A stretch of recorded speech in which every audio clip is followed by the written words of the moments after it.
বাড়িতে সকালে যখন মেনু ঠিক করা হয় তখন এটা এর পছন্দ ওটা তার পছন্দ নয়, এই করতে করতে প্রচুর রান্নাবান্না হয়ে গেছে। তাই আজকে আমি দুটো প্লেট সাজিয়ে নিয়েছিলাম। প্রথমে রেখেছিলাম আলু উচ্ছে সিদ্ধ, যেটা কাঁচা লঙ্কা দিয়ে মাখা হয়েছিল, ছিল কলাইয়ের ডাল, হয়েছিল কাতলা মাছের ঝোল।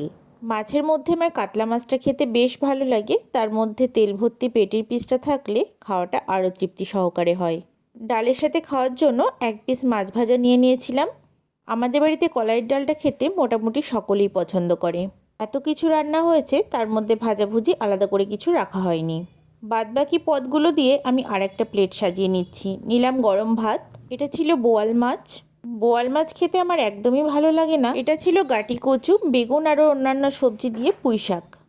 আর ছিল আলু দিয়ে পেঁয়াজ দিয়ে চিংড়ি মাছের চচ্চড়ি ঝালঝাল করে, যেটা আমার সব থেকে বেশি ভালো লেগেছে। চিংড়ি মাছের এই ঝালটা মা দুর্দান্ত বানায়। এখন মায়ের থেকে আমিও শিখে গেছি। আজকেরটা আমি বানিয়েছি, কোনো একদিন রেসিপি শেয়ার করব। সপ্তাহে 2 থেকে 3 দিন আমাদের বাড়িতে চিংড়ি মাছ আসবেই, সেটা বড় হোক বা ছোট। কুচো চিংড়িটাই বেশি আসে আর সেটা দিয়ে এই ঝালটা বানানো হয়। ছোটোবেলায় একবার যখন 7-8-এ পড়ি এই চিংড়ি মাছ খাওয়া ছেড়ে দিয়েছিলাম। কারণটা বলছি না, তবে এখন বিয়ের পরে আবার নতুন করে চিংড়ি মাছটা খাওয়া ধরেছি। তারপরে এই বাড়িতে আসলে যখন এই কুচো চিংড়ির ঝালটা বানানো হয় আরও ভালো লাগে খেতে। এখন তো চিংড়ি মাছের প্রতি আলাদাই ভালোবাসা তৈরি হয়েছে।